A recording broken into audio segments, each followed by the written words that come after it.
नमस्कार, मैं हूं नरेश वत्स। मेरे साथ इस समय कैट के महामंत्री परवीन खंडेलवाल जी हैं। त्योहारों के सीजन में व्यापारियों ने खूब व्यापार किया और अब शादियों के सीजन में भी एक सुनहरी तस्वीर पेश की है।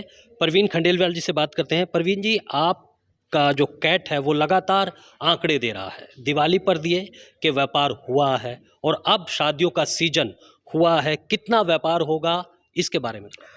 नरेश जी, इस बार शादियों का सीज़न शुरू होगा 23 नवंबर से और 15 दिसंबर तक के चलेगा। इस पूरे पीरियड में यदि हम शास्त्रों को मानते हैं तो लगभग 13 दिन ऐसे होंगे जिस दिन बहुत बड़ी मात्रा में शादियां होंगी। और उन 13 दिनों की यदि हम गणना करते हैं तो जो मोटी फिगर सामने निकल करके आई है वो लगभग 38 लाख शादियां होंगी और लगभग 4,74,000 करोड़ रुपए का कारोबार भारत में होगा। और इस कारोबार की सबसे बड़ी विशेषता है कि ये सारा का सारा कारोबार वोकल फॉर लोकल का होगा, जैसा हमने दिवाली के सीज़न में देखा।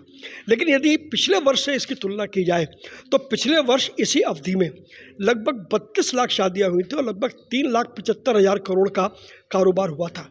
यानी कि एक साल के अंतराल में लगभग 1 लाख करोड़ रुपए का इजाफा होगा। इससे निश्चित रूप से भारत की अर्थव्यवस्था और भारत के रिटेल व्यापार को बहुत बड़ा दम मिलने वाला है।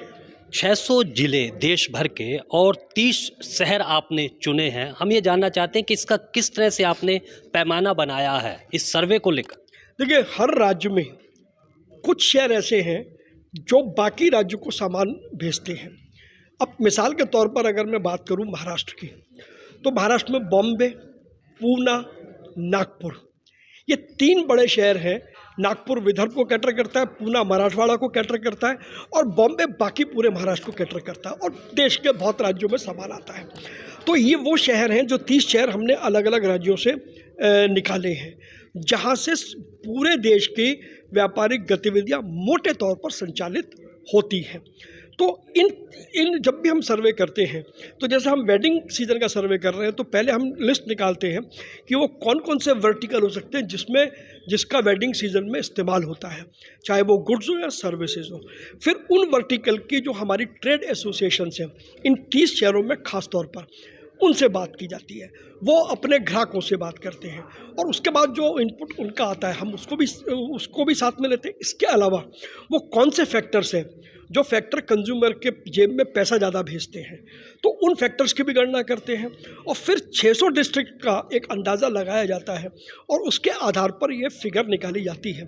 इस फिगर को निकालने का जो मुख्य उद्देश्य है, हम अपने व्यापारियों को ये बताना चाहते हैं कि ये जो आगे जो व्यापार करने का बड़ा मौका आ रहा है, इसमें कौन कौन से व्यापार हैं जिसमें ज़्यादा व्यापार होगा, जिससे कि हमारे जो व्यापारी हैं वो अपने यहाँ व्यापक तैयारियाँ कर सकें और उनको स्टॉक के मामले में किसी का मुंह ना देखना पड़े कि कल यदि कंज्यूमर आए और वो कहें कि मेरे पास स्टॉक नहीं है, इस प्रकार की स्थिति ना हो। तो ये हमारे देश भर के व्यापारियों को एक बड़ी ताकत देती है ये समझने के लिए कि देश का व्यापार किस दिशा में जा रहा है और कैसे जा रहा है। एक आखिरी सवाल है, चीन के कारोबार को काफ़ी धक्का लगा है और एक मूवमेंट जो है वो कैट ने भी चलाया है। अगर हम देखें चीन के सामान को किस तरह से बहिष्कार किया है और कहाँ तक पहुँचा है उनका कारोबार? देखिए, उसके लिए आपको ध्यान देना पड़ेगा। ये दिवाली का जो अभी त्यौहार गया, इस पूरे त्योहारी सीज़न में ज़ोर शोर से लोगों ने वोकल फॉर लोकल को आधार मान करके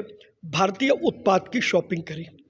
तो पूरा का पूरा दिवाली का सीज़न भारतीय उत्पादों पर उसका आधार टिका हुआ था। उसी परंपरा को वेडिंग सीज़न में भी आगे ले करके जाया जाएगा। और मोटे तौर पर यदि उन सारे वर्टिकल को देखें जो वर्टिकल शादियों के सीज़न में बड़ा व्यापार करेंगे, उसमें एक वर्टिकल भी ऐसा नहीं है जिसके लिए हमें किसी दूसरे देश पर डिपेंड होना पड़े।